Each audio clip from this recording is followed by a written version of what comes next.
Good morning. It is Tuesday, January 30th. We are almost finished with our first month here together. We are going to again spend our afternoon on education spending.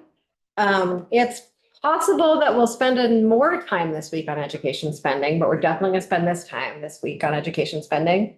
And we are joined by two members of the House Education Committee. Nice of them to come by. I believe that the rest of the Education Committee is going to start watching us on YouTube at 2. And I know there are many other people tuning in from around the state, eager to see us do our work well. And so after last week's hearing, which I think was incredibly helpful, at least for me and from those of you I've talked to about it, it seems like one piece of the puzzle, certainly not the whole piece of the puzzle, is the transition mechanism. And so want to sort of talk about that a little bit today. Also, we're going to have Nicole Lee, who's the new data person at AOE, join us for sort of in previous years, Brad would sort of come in every week or two and we'd slowly get updates on warned budgets. The field was incredibly responsive to this first data ask, and it seems we have almost all of the budgets. And so Nicole will come in and tell us about that. We also have a request out to districts for a lot more information for next week. And so I'm looking forward to that. And then we'll spend the rest of the afternoon with Julia and ideally have some time just for a community conversation at the end to figure out what comes next. So, and then later this week, we're going to do some more on the wealth tax and on the personal income tax surcharge. We're going to have another bill on climate funding, flood funding, infrastructure funding. I think this will be like the fourth bill with a slightly different mechanism in it that we'll take in, and then maybe we'll have a chance to sort of think about how we might want to design something like that. That's going to be an ongoing project. If we have time this week, we will pick up the flavored tobacco bill. I know we've all received a lot of email about that, as well as many pop-up ads. And I think that sort of mostly covers it for the week. Next week, we'll pick back up the telecom stuff and the tax sale conversation, as well as I think we're about to get some other bills from other committees, such as RES. So if anyone has any questions about sort of all that's in the hopper, please say something at some point. And with that, Kirby, can you just sit right in that chair and tell us about the actual language in 127 and what the mechanism does for transition? That chair. That chair right there. Thank you. Happy Tuesday. So we've all talked a lot about this transition mechanism, but I don't know how many of us have actually looked at the language since it passed. So I thought that would be a good place to start. Good afternoon, everyone. Kirby Keaton, Legislative Counsel. We are going to try to briefly walk through Section 7 Act 127 of 2022 to refresh memories about homestead cap change that was done there. So my plan is to just read through it. It's a couple of pages basically, and then kind of put it into plain language afterwards for the community's benefit. So with that, I will start. So Section 7 of Act 127 of 2022 changed the calculation of tax rates and created something called tax rate review for fiscal years 2025 and through 2029. It says notwithstanding the chapter on education funding and the chapter on the education property tax, and any other provision of law to the contrary, if in fiscal year 2025, when applying the funding formula created under this act, which has to do with people weights and other things, a school district's homestead property tax rate increases if, when applying, the school district's homestead property tax rate increases by 5% or more over the school district's homestead property tax rate in fiscal year 2024. Oh, sorry, can you slow? Can you go back a little bit? Maybe I missed it, but is there somewhere a definition of homestead property tax rate? Yes. In Julia, do you know the chapter that the definition would be? I do not. I can get that Yeah, for you. I think need it right away, but it's I would it's an really like existing to one. find that, Sure. where it actually says definition, homestead property tax rate. Okay. Get that for you. Thank you.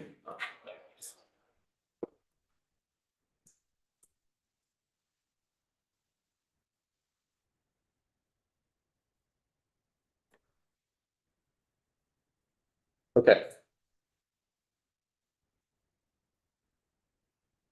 So resuming, so the property tax rate in the fiscal year 2024, then the school district's homestead property tax rate shall be increased by not more than 5% over the prior fiscal year in each fiscal year for 5 fiscal years, from fiscal year 2025 through fiscal year 2029. In fiscal years 2026 through 2029, this subsection shall only apply if the school district's property tax rate increase was limited pursuant to this subsection in the prior fiscal year. So what this is saying is if a homestead property tax rate or a homestead property tax rate is capped at a 5% increase every year for these period of years. However, in subsequent years, it is only capped if the district hit the 5% cap in the previous year. And for an example, I understand that the average homestead property tax rate is somewhere between 1.3 and 1.4. But just to make the math easier for an example here, let's say you're in a district that has a homestead tax rate of 1.0. If it were to increase under this up to say 1.1, it would not. It would instead increase to 1.05. And then in subsequent years, you could have a 10% or so increase, and you would only be capped if you were capped in the previous year, you being the district. So this does essentially mean that it has to go up more than 5% in the first year for you to qualify for that. For any of the other. Yes. It can't go up more than 5. But the last part of the sentence where it says prior fiscal year, there can't be a prior fiscal year like from 27 to 28 because 27 can't go up because 26 didn't go up because 25 didn't. Okay. Yes. So after the first year, if a district does not have a 5% increase, then for the rest of the years, it would not be able to use this. And if folks at any point want to look at the modeling that we essentially looked at when we developed this provision, that is on JFO's website. So for the next subsection of section 7, in order to determine which school districts shall be subject to a tax rate review, we'll get into what that means after this. The Secretary of Education shall calculate the fiscal year 2024 per pupil education spending of each school district subject to subsection A of this section, as though the funding formula created under this act applied to fiscal year 2024. That has to be done because normally this treatment would not have applied to fiscal year 2024. So Agency of Education has to pretend as though it applied in order to compare the years. So then in fiscal year 2025, if a school district's per pupil education spending calculated using the funding formula created under this act increases by 10% or more over the school district's fiscal year 2024 per pupil education spending as calculated by the secretary under this subsection, then the school district shall be subject to a tax rate review. And then in fiscal years 2026 to 2029, if the school district's per pupil education spending calculated, same thing as before. If it's more than 10%, there's a tax rate review. And then upon request of the secretary, a school district shall submit its budget to a tax rate review to determine whether its increase in per pupil education spending was beyond the school district's control or for other good cause. In conducting, I know I can, the upon request of the secretary, is that in addition to folks who are spending more than 10%? Are those sort of clauses separate from each other? Or is that sort of subsequent to if someone has more than a 10% increase in spending? Does the secretary have sort of purview over the whole kit and caboodle in this in that language? In this language, it would have to be more than 10%. Okay. It'd have to be that group. And then that group, it's up to the discretion of the Secretary of Education to ask for additional budget info. That's what I thought. And then when I reread it, all of a sudden I wondered. So thank you. Could you go up just a little bit so I can see the top part of it? Here, I want to read that sentence. If there.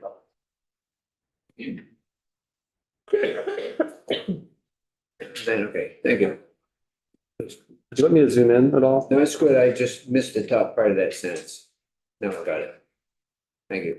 Thank you. And I don't know what sentence it always reading. I'll go over it more in plain language after we get through. So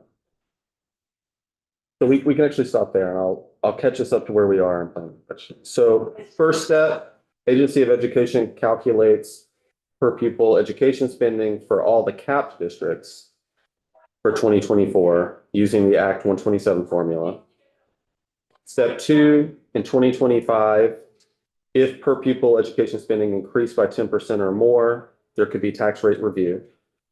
Step 3, for fiscal years 2026 to 2029, it's the same thing. There could be tax rate review if it's 10% over the previous year. And then step 4, it's not really steps in this case, but tax rate review, if that happens, means that the Agency of Education will determine whether there was an increase in spending was beyond the district's control or for good cause. Good cause is not otherwise defined, but put that out there. And then the fifth step here is the Agency of Education is to use 3 district business managers and 3 superintendents as advisors in conducting this tax rate review. So on page 15 of the bill here, the act, we go through what tax rate review is required to consider, which is big A, the extent to which the increase in per pupil education spending is caused by declining enrollment in the school district, and big B, the extent to which the increase in per pupil education spending is caused by increases in tuition paid by the school district.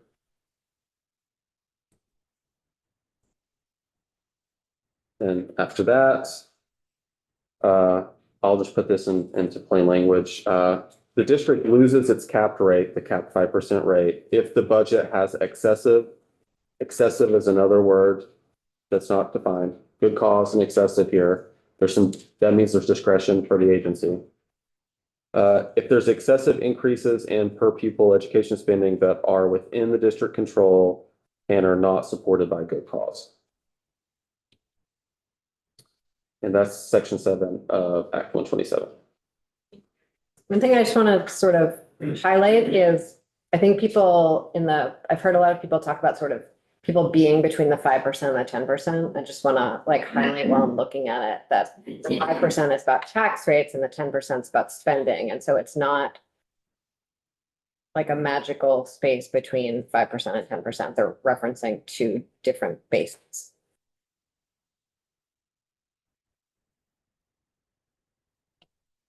I'm sorry, the other way.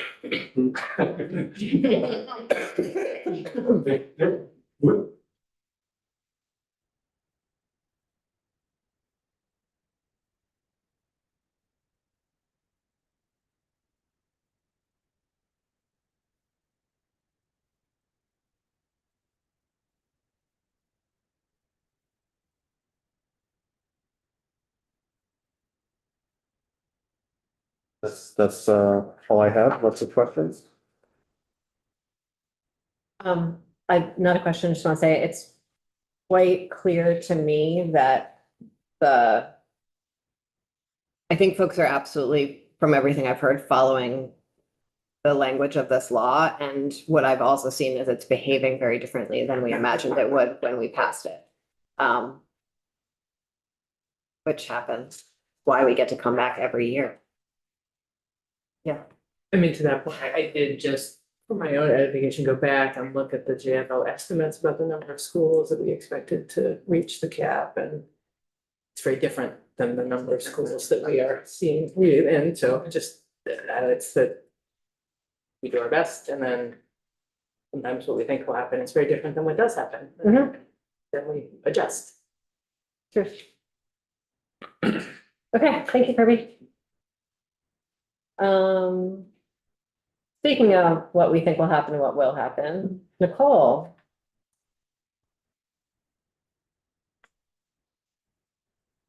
We would love if you joined us. Thank you. Do you have the Zoom to sign into and all of that from Sorsha? Do not. Sure. Well, maybe I do and I don't know it. Okay. I'm just gonna. Okay. I imagine you have something you want to share on your screen with us? Or maybe you don't. I don't know if I do, but I might. Okay, before you got here, you think about that, I'll say a sentence, and then we'll find our way.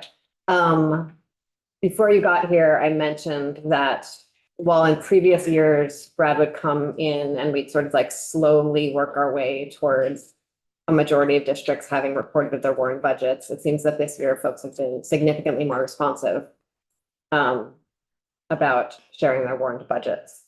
And so you might have more complete information to share with us than usual. So I do, Nicole Lee, for the record. Okay.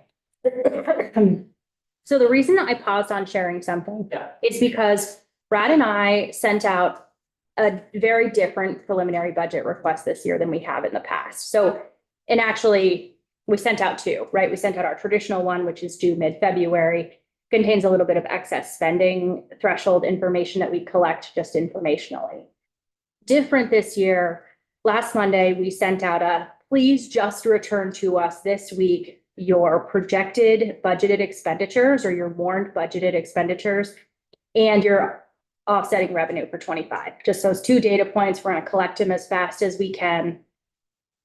We also said, because of people voting late, there are a few budgets that aren't fully defined yet. And so we said, okay, send us a percentage you expect your ed spending to increase.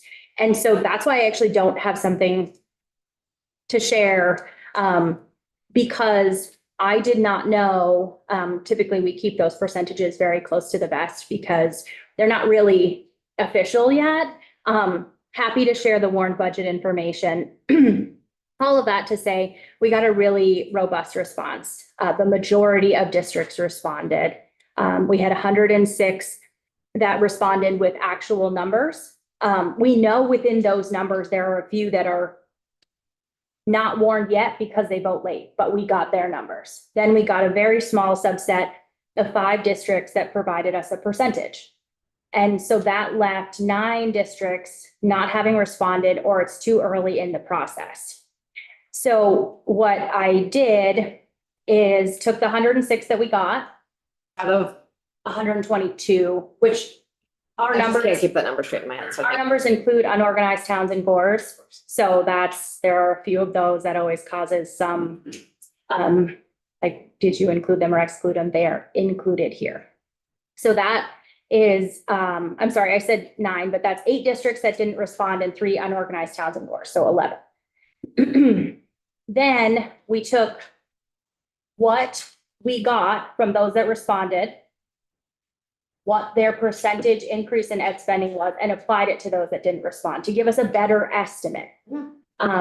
And so that brings the ed fund up 14.3% compared to fiscal year 24. Okay.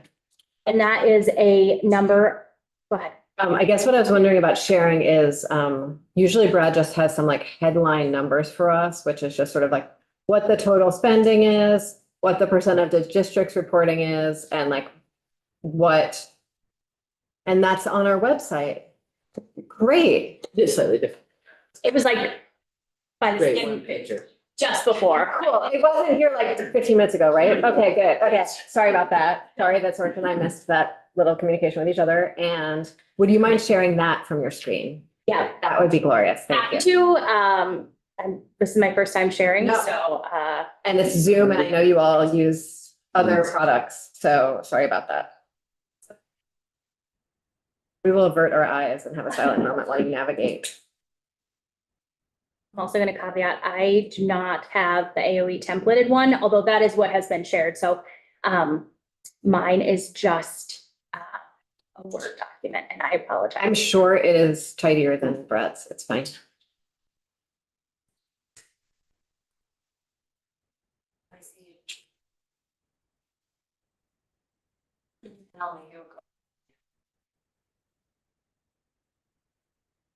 And thank you for sending that. That's great. That's, thank you. Do I wanna join with No. computer? No audio. Okay. Thank you. And you're a co-host now, so you should be able to share the green button at the bottom of the screen usually.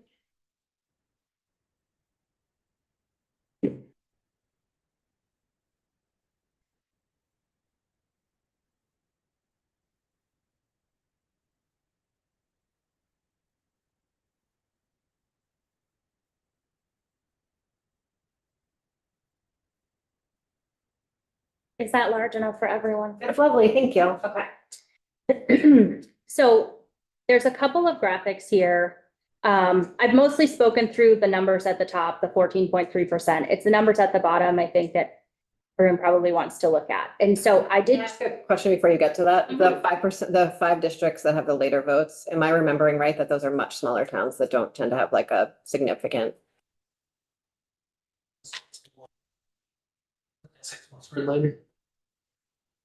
they did provide information. They are smaller, not tiny, but represent a pretty small chunk of the pupils. Because one of the things Brad has sort of pushed is what percentage of our pupils have responded. And so if we think about the 142,000 long-term weighted pupils, 97.23% have responded. Great, thank you. So the top is just discussing those districts that responded with numbers, because that's a little bit different than the percents or the forced percents. And it also shows offsetting revenues. So the reason that I did this is we are seeing both an increase in expenditures, but also a decrease in offsetting revenues for those that responded. And that's something that we've hypothesized about quite a few times. And so it's nice to see that it's the hypothesis. I mean, it's not nice to see the hypothesis is true. It's sort of unfortunate the hypothesis is true, but reassuring somehow. Yes. And so this is what I came to present. Happy to answer any questions. I can certainly, because the 106 are warned, I can share that district information at a later. We don't need to go district by district. Okay, that was my hope. Very little good comes of doing that. I wanted to be transparent. We get a little lost in their own districts. People call us, wonder, it's not, it doesn't. It's good for us to look at the full state because that's our responsibility in this room. Yeah. Thank you, Nicole. Can you tell us a little bit about how many districts came in utilizing the cap and give us some information on that? Do you have that? I actually don't. I can anecdotally tell you that, right at the AOE, myself specifically, we're getting a lot of business manager requests about which yield to use. Because a lot of the reports during town meeting day have an estimated tax rate. As that yield has moved more this year, I've paused on the 5% work that I might be able to do, only because the yield is moving so much. Now, maybe that's not the right answer. But as the yield moves, who is above or below would change. So no one really knows. No. Yeah. Can you show us table 2?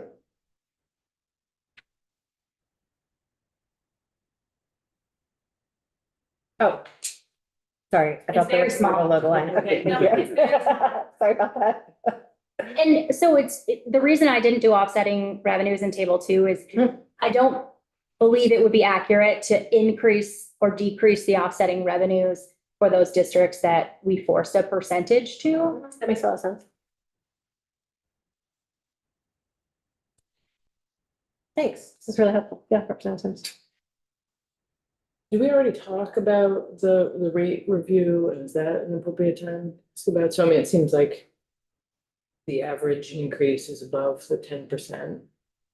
And so how are we handling the rate review? And like, has the panel been stood up, and what would that look like? I can answer some of those questions.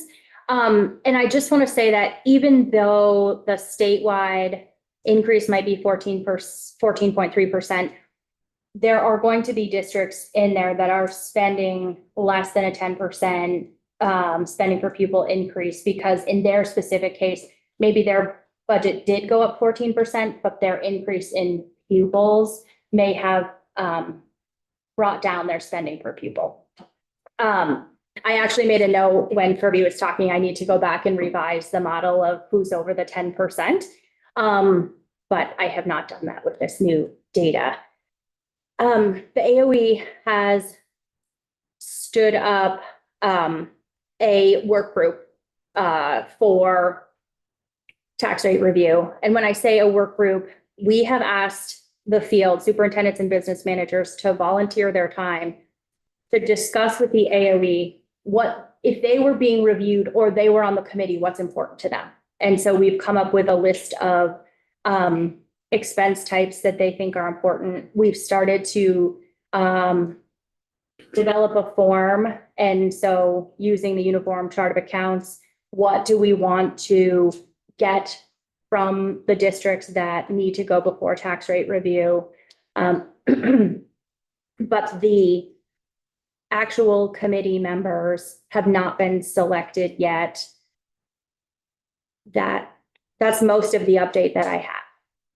Can you, sorry, did you have another follow-up question? I mean, that's helpful to hear about the process, I guess, like. Seems like some of these decisions and reviews would have to happen in a pretty timely manner in case the review decided that it was not for good cause, or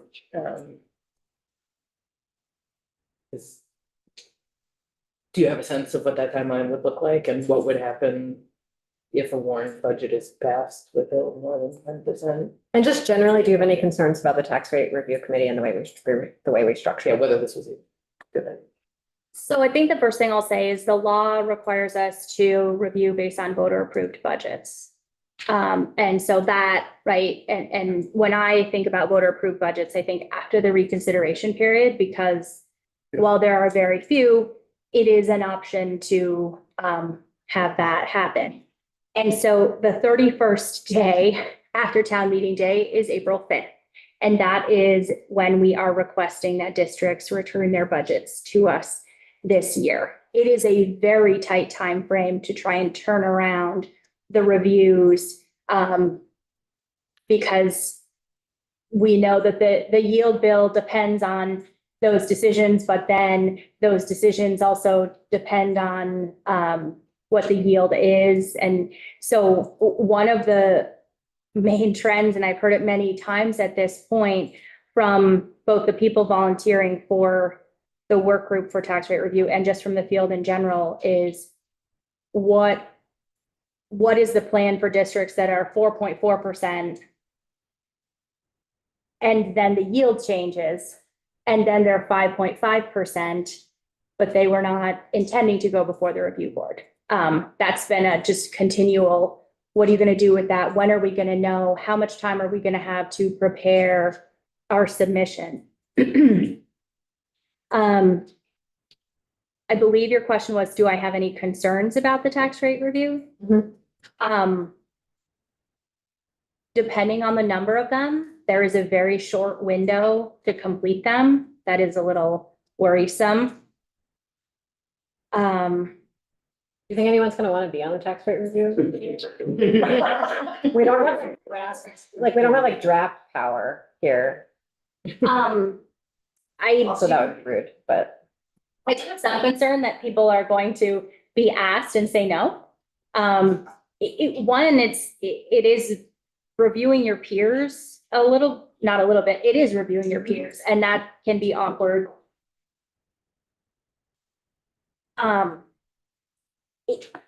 We've talked in the work group, the consensus is that they would like to provide a group decision to the secretary, certainly not an individual decision. So the 6 members would say the committee has recommended. So there's that. But I think my main concern is can we get them done fast enough? Will the review board get some hard guidance on some of these definitions of excessive and the one that was in there? Well, there is some numbers coming from the Secretary of Education saying, here's the guidelines you use in making your decisions on the review. More than what there is in statute on it.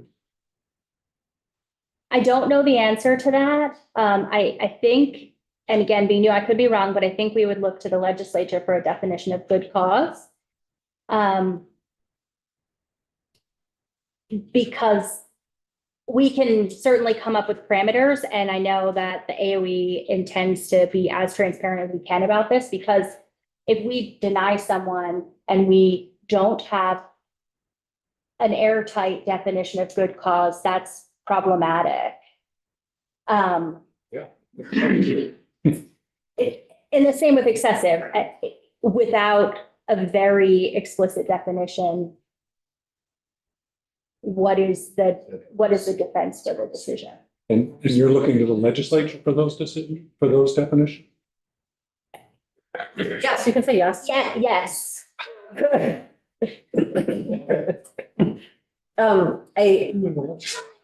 think the question is like, if we decide to maintain this structure, which I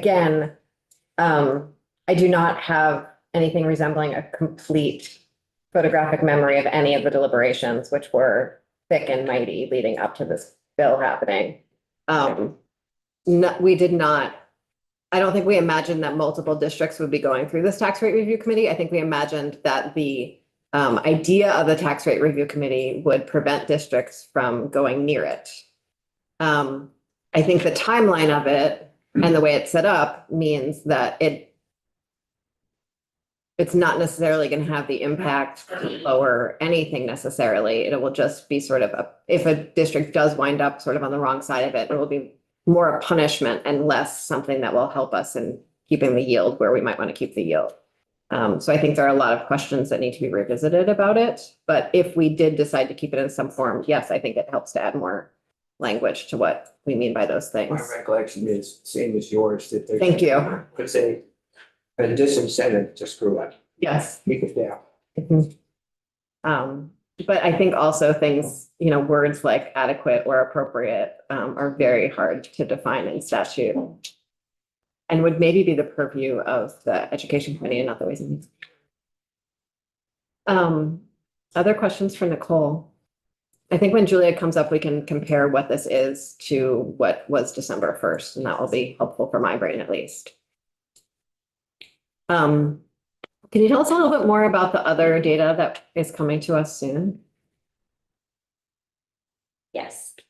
So the AOE is sending out a survey to business managers that is collecting information the legislature has requested on special education, both costs and funding, ESSER, healthcare, FTEs, facilities, and mental and behavioral health. The survey initially went out yesterday. It has been retracted. There were a number of questions from business manager leadership, and all along with this survey, we're working on the idea that bad data or rumor is not what we want. And so to get good data, we have to have clear questions, really specific asks. The reason for the retraction is this manager leadership wanted to provide some translation or some additional context, because we all are aware sometimes the answer is that's information we can't get. So the revised survey is going out tomorrow morning, and it is asking for the majority of it is asking for budget data, fiscal year 24 and fiscal year 25, to give us a basis for comparison. The mental and behavioral health supplement is more of a trend, what's happened in the last few years. Based on that conversation yesterday, we have also added a 3-column supplement because there was a lot of feedback that districts wanted to provide their primary cost driver if it was not already in the survey. And so we have sort of a choose your own adventure supplement, meaning they will type in the name of the cost driver, their 24 budget and their 25 budget, if it is outside of the other things that we have requested. The primary item I've gotten back that I'm going to use missed, but only missed because it wasn't already there, is they want to report out to you tuition information. A lot of them, I shouldn't say a lot, I shouldn't generalize because we're working on good data. I received feedback that tuition is a cost driver in districts, and it was not on the survey. So there is sort of that. I don't know what I'm going to be able to do with that supplement, but it's going to provide what the districts were looking for. Yeah, Roxanne. Thank you. Can you say what the 5 things were that were on the survey that you've already canned, but just so because I think you're referring to them again, so I want to be sure I have. Yeah, so we have special education costs and funding. We have facilities, which, to clarify, is capital improvements primarily. FTEs. Health insurance. ESSER. The COVID dollars. And then, or I guess the impact of them going away. And then the remaining is mental and behavioral health. And I feel I'm looking forward to seeing that data, because I think we know that spending, is up significantly. We know what we heard on Thursday is that, and what we certainly all heard before Thursday, is that spending is all necessary to each of the districts that's warning that spending. And if we're going to look at sort of long-term ways to make sure that we're meeting educational needs while holding spending at some level, I think we need to actually understand what that spending is instead of hypothesizing. So I'm really grateful that you're sending out that survey, and I'm really grateful the districts are so responsive to it, because I think we can't make policy decisions about what to do about spending until we actually know what spending is being spent on. So thank you. Yeah. Couple of comments on one following yours, Spencer. This is all fascinating. When we were putting together Act 147, I don't think these things were on our radar even a little bit, except maybe just, So this is sort of, what did you say, Nicole, if you're with the adventure, this is a whole new adventure compared to where we were when we passed Act 147. The other thing is to say is, this discussion is fascinating because it's opening a whole new can of worms compared to where we thought we were when we passed the bill, in as much as the chair suggested, and I think correctly, the review was meant as a stopgap. I don't think, at least I didn't put in a whole lot of credence as to how much would actually happen if Kurt's budget was reviewed or Peters or someone. I mean, I don't know that we thought of correct me if I'm wrong, but I don't think we envisioned a specific consequence of budgets being reviewed. Other than we're gonna watch what you're doing. I don't think are people wrong? I don't think we had much. Well, it has that you don't get your 5% cap if it's deemed. You said it loud. Okay. But Jim was asking about, it seemed like there wasn't really enough of a penalty attached to the tax rate review, and Catherine pointed out that people don't get that 5% threshold anymore. If correct, but Yes. it was squishy, very squishy. Representative Oden. Oh, actually, it's Representative Anthony. Oh, sorry. Next. Just, I'm asking myself, as you listed the bits of information that you expect to come back. So now I know X, pick one. Now what do I do with that piece of information? In some, I guess I could answer to say, well, that suggests that we have to find some money in a non-traditional way because this really isn't an educational cost or et cetera. But in some of those, I don't know how I would answer because they are education costs. So I'm not sure that the answer to some of those leads me to a solution, so to say. Well, for me, at least, when I think about, and I think I said this last week, but when I think about what we're going to need to do this year, there's what we're going to need to do about FY25. And honestly, I think that data will be less helpful for like tackling the immediacy of FY25.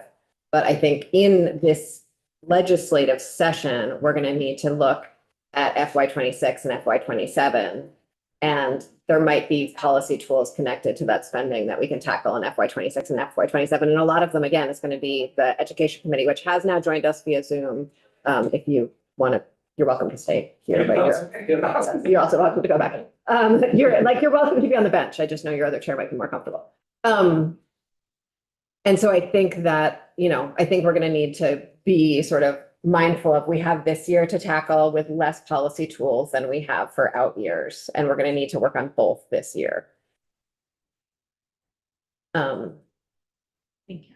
Carol, Julia, and then I think maybe we will be done looking at this with Nicole and have Julia come talk to us. Thank you. Yeah. Thank you. And what I want to add to what you were saying, or to say also, is I see that review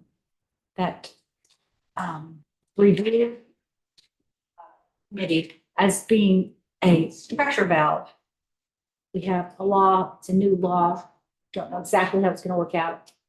And rather than saying it is this and that is it and that is applied, no matter what, it is a pressure valve so that there is a way to deal with outliers or people have extenuating circumstances.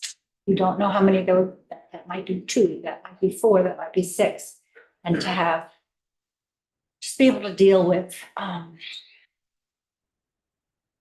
pressure inside the system.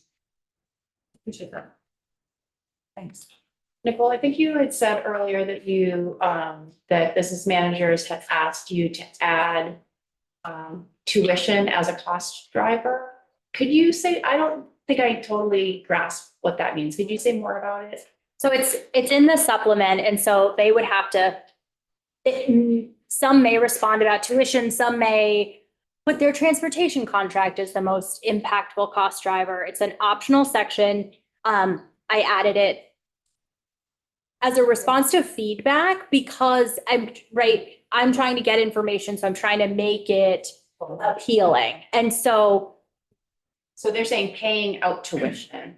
I was, for some reason in my mind, I was thinking intuition and I was like, that doesn't make any sense clearly. no, there is an impression, not an impression.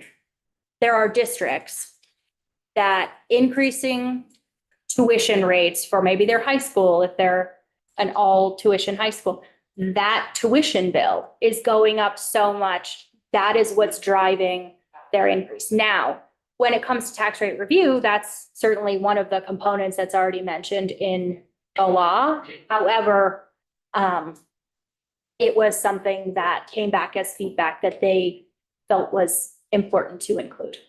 One thing I'd want to be really careful about when we're analyzing that data is extraordinary special education costs could be interpreted as tuition in some cases. And I want to make sure that as that data comes back, we're not calling extraordinary special education tuition.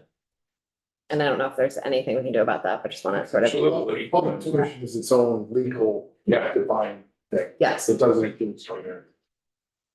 Representatives. I just want to say it's great that you got such quick responsive data from schools. It sounds like you're being really thoughtful about what you asked and how you asked to streamline that process. And as such a volatile and complex topic this year, just grateful for schools that are doing their work to get us the data to be able to make informed decisions, and your effort to aggregate it, and share it, and ask the right questions. Thank you. I appreciate your having tuition in there as one of your criteria, because for particularly small school districts, you have fluctuations in their number of, you don't have a high school, have fluctuations in their numbers of high school students who are paying tuition to another school. That can really make their budget go up and down. Thank you. Representative Odie. Thank you. You added health insurance, or you have health insurance down, but I didn't see teacher compensation. Just wondered, there were some things that talked about being out of school district's control, some things that were pandemic related expense increases. But just wondered about that. Within the FTE section, we ask for both a count of FTEs and the salary dollars associated. The three breakouts that we have are teachers, paraprofessionals, and administration. To get consistent data back, the AOE has supplied job classes from our staff survey that we consider to be each of those three categories, because the feedback received is administration could be defined differently in every district in the state. So to try and get some consistent information, we broke out the three. We're asking for FTEs and salaries, and AOE is providing the job classes to respond using. Thank you. Which is, how about the idea of still children needing to catch up academically in the aftermath of the pandemic? Did you have that? Can you just talk about that? I don't know that we explicitly asked that question. The mental and behavioral health survey, in the version that went out yesterday morning, we had a question about counts of crisis beds, and the feedback we received is that's not available. It's a very hard piece of information to come by. And so the piece of information we are able to come by is students awaiting alternative placements, which does not answer your question, but is sort of the one student count piece of information in the survey. Otherwise, mental health is more around who have you had to add to your employ or contract additionally over the last couple of years? So we don't ask for the number of students needing services. Yeah, and this is not put you on the spot in the slightest, but I think, let's just say a district says, well, you know, we really need to step up how we're teaching reading or math, and because kids need to catch up. That's academic, and the other things on this list are all, although influencing academics, if you don't have good mental health or behavioral, then it's hard to learn. But we don't have academics actually in here, and I wonder about that. And I appreciate that feedback. To be very honest, sending out a survey with 85 questions per district and knowing that some business managers have 5 or 14 districts, I'm already a little bit nervous about the amount of responses I'm going to get, because this is a voluntary survey. I appreciate wanting to add more. I'm sort of at a point of, if we add more, Get more. I think we're gonna get less if we add more than we already have in there. Again, I hear that. I also, just academics. Really 85? Pretty close to it. Ah. And to sort of temper that a bit, right? We need a whole set of 24 and a whole set of 25. So if there are 30 questions for 24, you then have to answer the same 30 questions for 25 to give us something to compare against.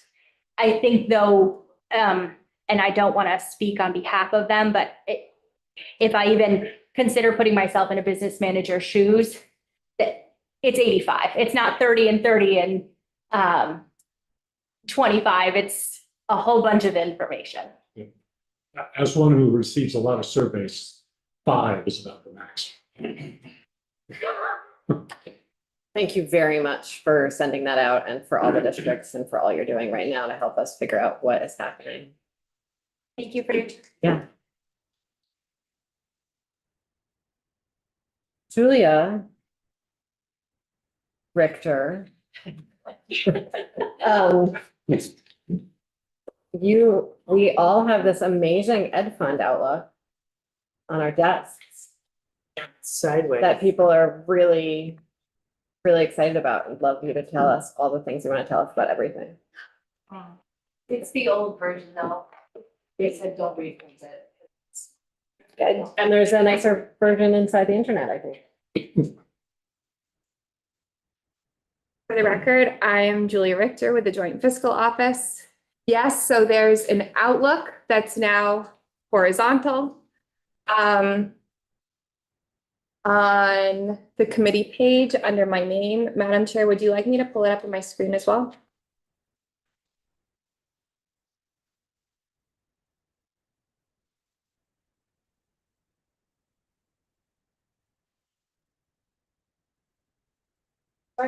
There. So as a bit of context, I was asked to do some modeling to help the committee understand what's happening in the education fund. So the updates that we're looking at here, before we go into the different modeling iterations, are in large, I guess the largest difference is the data that Nicole just presented with the updated budget estimates. That's now been included in the modeling. We've got the frozen long-term weight ADM also included in the modeling. And we have the House BAA construct in the modeling, as well as the governor's recommended FY25 budget when applicable. The governor's recommended FY25 budget pieces, I feel like we actually have not talked about those here. Can you just name the sort of tweaks that they caused? Sure. So maybe it would have been helpful. I didn't include the December 1 modeling constructs because I thought there were enough columns. But really the biggest change that we see from the governor's recommended budget to the December 1 modeling is the special education line is about 15 million higher than what was in the December 1 modeling. And that's due to updated estimates from the Agency of Education between when we were doing the final modeling end of November and when the governor's budget came out. Thank you. Sure. So those are the big updates. So we've got the change in budgets, school budgets, we've got the House BIA, and we've got the governor's FY25 budget. That's in column D you're talking about right now. That's just the background, what has changed in the model since we last spoke. So now diving in deeper into the modeling itself, there are 4 scenarios I've been asked to model. We'll start in D and then just move to our right. So Sorry, just want to say one thing before we start. There are so many columns because none of these columns are the future yield. None of these columns are like a recommendation from JFO about what we should do. None of them are my brilliant idea to save us all from our property tax rate. This is a wide variety of scenarios that help us understand the situation. Okay, thank you. yes, We're totally clear about that. so and really big caveat, I think that the term that is used a lot is pushing the balloon, right? When we shift and protect one property class, another property class needs to see an increase in its rates to account for the additional revenues that need to be raised. And so these are sort of different scenarios to highlight how pushing on the balloon shakes things up within the property tax space. So what we're looking at here in column D is including the governor FY25 budgets and the updated spending estimates and trying to solve it so that there's a uniform change for the average bill for homestead and non-homestead.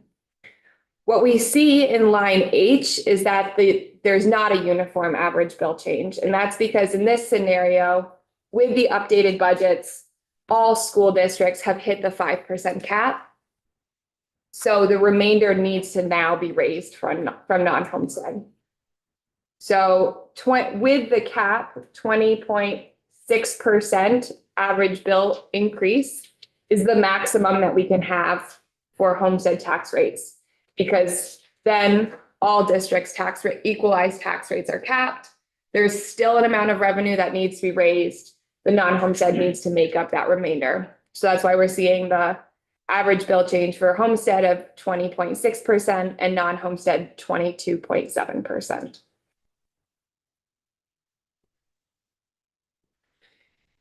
Everything Seems like the cap's not working the way we thought it was. Not because we thought it was. Okay. Something else that's just, I think is interesting is getting to this property yield number. In theory, we could set that property yield at $1 and everyone would still be capped, right? So whatever we set the homestead yield at, as long as it's below 7103, all homestead district rates are going to be capped, given the current ed spending projections and estimates that we're using. I'm not going to go through the rest of the outlook, like scroll down further unless there's specific questions, because everything else in the outlook across all modeling scenarios is the same. We're really just talking about how revenues are shifting. I'll just draw your attention to lines 1A and 2, because then you can see overall how much is being raised by these different property tax classes, right? Here in line H, we're looking at the average bill change.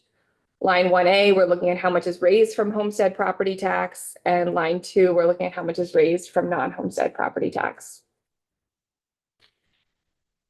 We also, just so we are looking at the same metrics as we go along. We see the average homestead property tax rate of 1.383.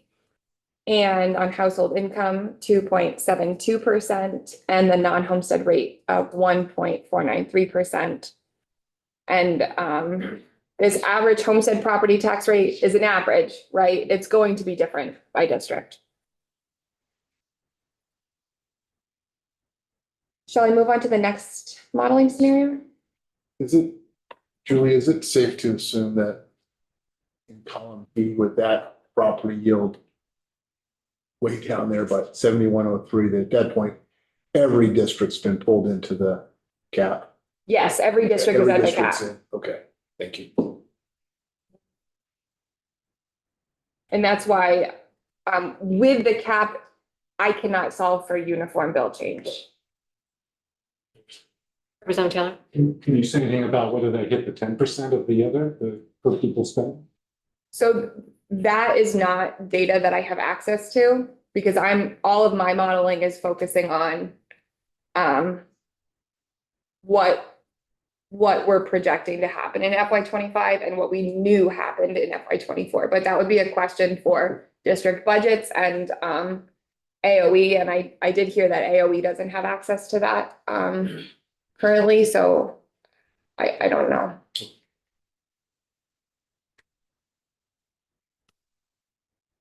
So then the next scenario to model was column E, which is what would be a uniform bill change, average bill change. And the only way to get at that is to remove the 5% cap.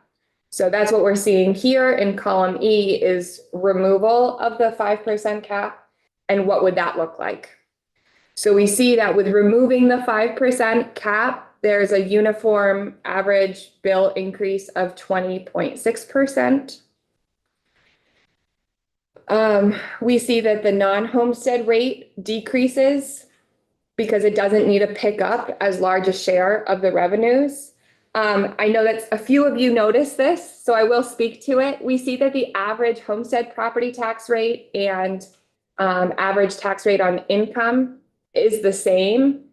That's not an error. That's just how the modeling shakes out. Coincidence of sorts.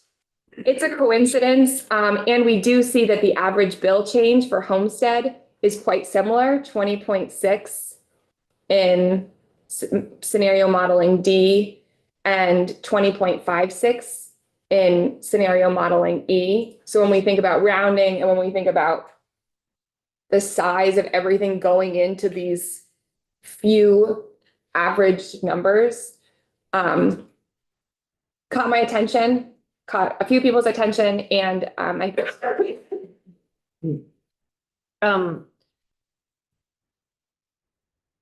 think that there's a broad sense, but we don't have the data on this exactly, that if we didn't have the cap, spending behavior would also be slightly different. And so I guess I just want to name that, like, while this says no cap, you're not projecting the future. You're just saying what happens mechanically within the fund at the education spending that is now. So the budgets are warned with the cap, and then you're modeling it without the cap at that same spending level. yes, thank you. I really appreciate that clarification. I was trying to remember to speak to that we're really just talking about shifting and what happens when we do away with the cap. And the same holds true when thinking back to the modeling that was presented during the deliberations of Act 127, was all of the modeling was saying we're holding everything constant. We're only looking at the mechanics in terms of what's shifting. We're not projecting how school district budgets will or will not change with respect to different transition mechanisms. And I remember you saying that over and over and over again when we were working on the bill itself. You're like, this is all this year's spending. I'm just holding everything else. Just to go back to last year, so this is all helpful for you, some, right?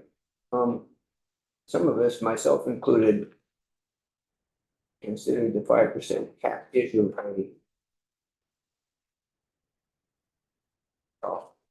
we've found. For some districts where, spending was gonna be kind of high and we said, OMG, what are we gonna do? But it's been described in this room in the past several weeks, that in fact it has turned out maybe no harm intended to be an incentive to spend up to that, and then, so that's where we are. I'm just reiterating what I think I heard in the last few weeks, and it's OMG, now what do we do? And this is helpful. Thank you. Could I think that a little bit further? I mean, I think we Please heard do. that folks are making rational decisions, but that it has maybe become an incentive to address some things, and deferred maintenance issues. Absolutely. And that that unintended incentive is maybe mitigating some of the benefits that we hope to see around 127, where folks have had more tax capacity, but now the cap is sort of shifting additional costs back to those communities. We're seeing it In ways that we did not in not. a broad way, it's all harmless, it's just the way it's turned out. From an Why- individual school district's perspective, it appears to have been a whole harmless in. And I think an interesting piece of all of that is that, like, making decisions about how to deal with deferred maintenance is a particularly stressful thing when I think districts have no faith that the legislature is going to act on school construction anytime soon. And so we are joining the House Education Committee on Thursday to hear the long-awaited report from the School Construction Task Force. I think they did really good work, and I'm looking forward to seeing what that is. And I think tackling a piece of that will be sort of a necessary part of tackling the rest of this as we go forward.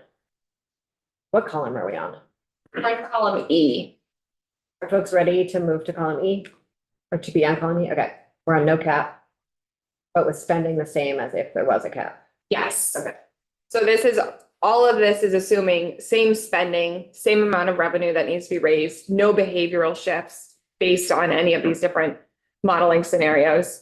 The only other piece that I'll just point out here is intuitive. We see that because non-homestead does not need to raise as much revenue as in scenario D, there's less funds being raised by the non-homestead property tax, and in turn, more being raised by homestead. Are we ready to move on to the next? I think so. Okay. Oh, wait, sorry, Representative Beck, and then House Education, if I can't see you because our screen is shared, so Representative Conlon, please feel free to interrupt with your voice. Sounds good. Thank you. Correct me if I'm wrong, Shirley, but let me just add on your last sentence. But this returns us to the system where all rates move together. In column E. All average bill change moves Average together. bill changes Yes. move together, okay. So now, yeah. Yes. All right. And that's what we're seeing here, that uniform, Uniform change. got lots of stuff that we're trying to put on the sheet. So Yeah. uniform is just saying they're all three classes are moving together. So that 20.56 refers to non-homestead, homestead, and income.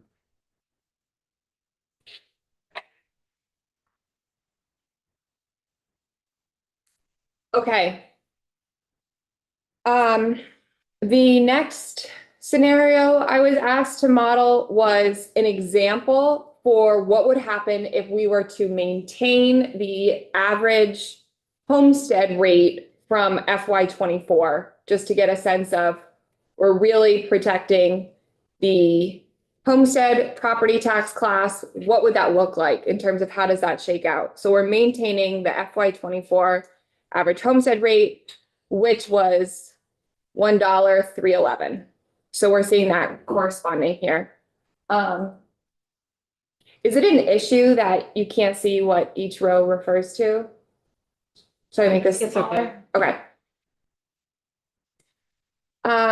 So what we're seeing here is the average bill increase for homestead, if we maintain the average rate from FY '24, is going to be 14.3. And that makes sense because that corresponds with the average grand list growth. That's estimated. That also means, as we talked about earlier, the non-homestead property tax needs to make up for the difference in revenues. So while homestead has an average bill increase of 14.3, non-homestead has an average bill increase of 27%,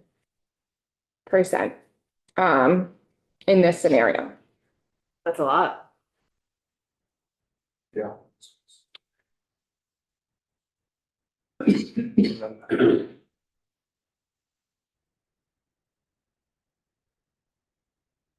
feel like that's the point. That's The bubble. I think that's the point to be made. There's a balloon. This is the balloon. This is what happens when you push on the place in the balloon. Yes, exactly. The revenue, I know I keep saying the same thing, but all else equal, the revenue needs to be made up somewhere. And here we're seeing it being made up with non-homestead. The final, Sorry, and again, the non-homestead is not second homes. It is commercial properties, it is rental properties, it is camps, it is everything that is not a homestead. Okay, sorry, just. thank you.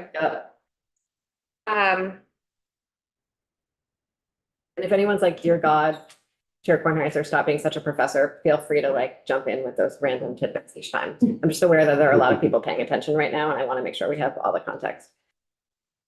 I appreciate the context being added also by people other than me, because I don't want to be too much of a broken record. I will point out one other thing, and if this is too off topic, we don't need to go into it more detail. I do want to point out that in all of these scenarios, the property tax credit, which we're seeing here where my cursor is remaining the same.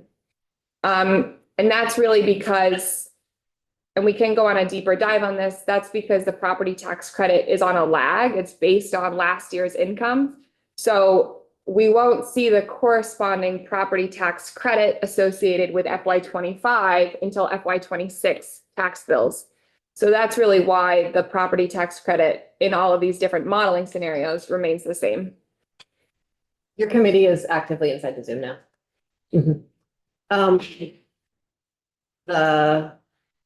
So that means that unless we change statute, which we certainly can do, folks paying on income are going to not have a credit that's sort of to scale with their new property tax bill, which is sort of a slight challenge in some years and would likely be a significant challenge in this year. But what would happen to the bubble if we did do something about it this year? Yeah, so the property tax credit that we're looking at here, this is reflecting FY24. So it would show up in FY26.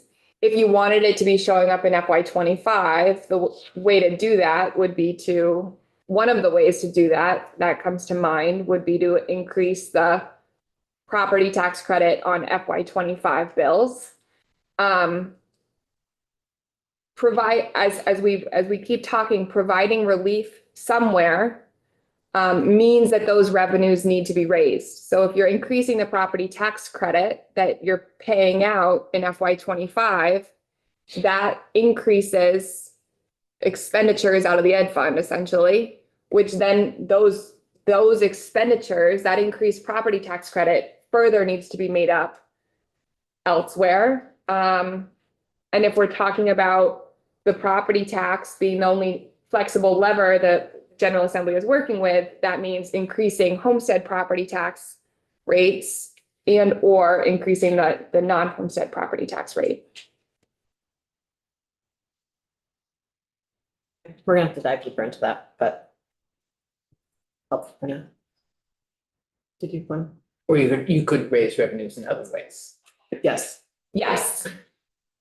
You could raise revenues in other ways. You could decrease expenditures elsewhere as well. That's why I'm trying to wave the flag of all else equal. If we're only talking about shifting the balloon within property taxes, that's what needs to happen. And certainly there are other policy levers at your disposal. Seems like a tough year for all else. It does feel like a tough year for all. Meaning to. Was there another hand that I meant? Okay. Back to you, Julia. Okay. There was one other modeling scenario that I was asked to do, which is very similar to what we just looked at in F, but instead of maintaining, F is maintaining the average homestead rate of FY '24, G is maintaining the FY '24 non-homestead rate. This goes back to what we're talking about in scenario D, right? That with the capped homestead rates, we can only raise so much revenue on homestead property tax. So in order to maintain the FY '24 non-homestead rate, we also need to eliminate the cap just for the purpose of this modeling exercise. So this is the FY '24 non-homestead rate and no cap, which has the mechanics of no cap, but doesn't necessarily correspond with any spending changes of no cap. So what we see, pretty much the converse of what we saw in scenario F. That non-homestead is raising by 14.3% average bill, which corresponds with the average grand list growth, and homestead average bill increasing by 27.8% to make up the revenues that need to be made up that aren't being raised on non-homestead.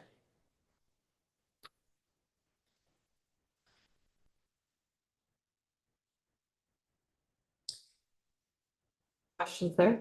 Thoughts? Inspirations? Anyone in House Education have anything? Think so? Thanks. I think We're that- okay. We've been sort of chatting some of these issues as you've been explaining them. Been helpful. I think then with that, maybe we should take a break, and then come back and tackle some more content. I'm good? Okay. We'll be back here at 2:45.